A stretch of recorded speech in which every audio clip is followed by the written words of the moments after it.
कुछ भारतीय खांसी की दवाइयों के कारण गैम्बियन बच्चों की मौत का मुद्दा अभी भी मंथन में है और विश्व स्वास्थ्य संगठन WHO ने कहा है कि वह उक्त दवा के संबंध में अलर्ट जारी करने की अपनी कार्रवाई पर कायम है।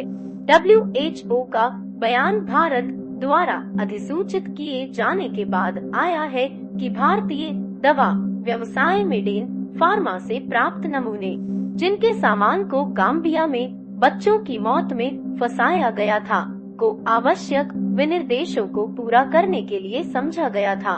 13 दिसंबर को वैश्विक स्वास्थ्य प्राधिकरण को लिखे एक पत्र में भारत के drugs controller general VG Somani ने कहा कि मेडेन फार्मा के उत्पादों के नमूनों पर किए गए परीक्षण विनिर्देशों का अनुपालन करते हुए पाए गए हैं। पत्र में यह भी कहा गया है कि नमूने कथित तौर पर एथिलीन ग्लाइकॉल और डायथिलीन ग्लाइकॉल से दूषित नहीं थे।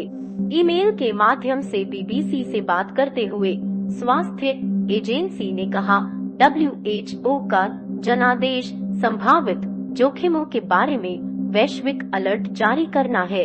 WHO की गई कार्रवाई से खड़ा है, यह कहते हुए कि दूषित सिरप खतरनाक है और कभी भी किसी भी दवा में नहीं होना चाहिए।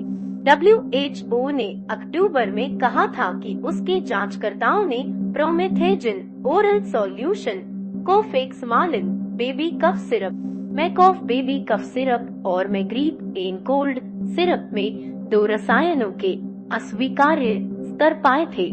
मेडेन फार्मास्यूटिकल्स एक भारतीय कंपनी द्वारा बनाई गई खांसी की दवाई। ये रसायन जहरीले माने जाते हैं और किडनी को नुकसान पहुंचा सकते हैं।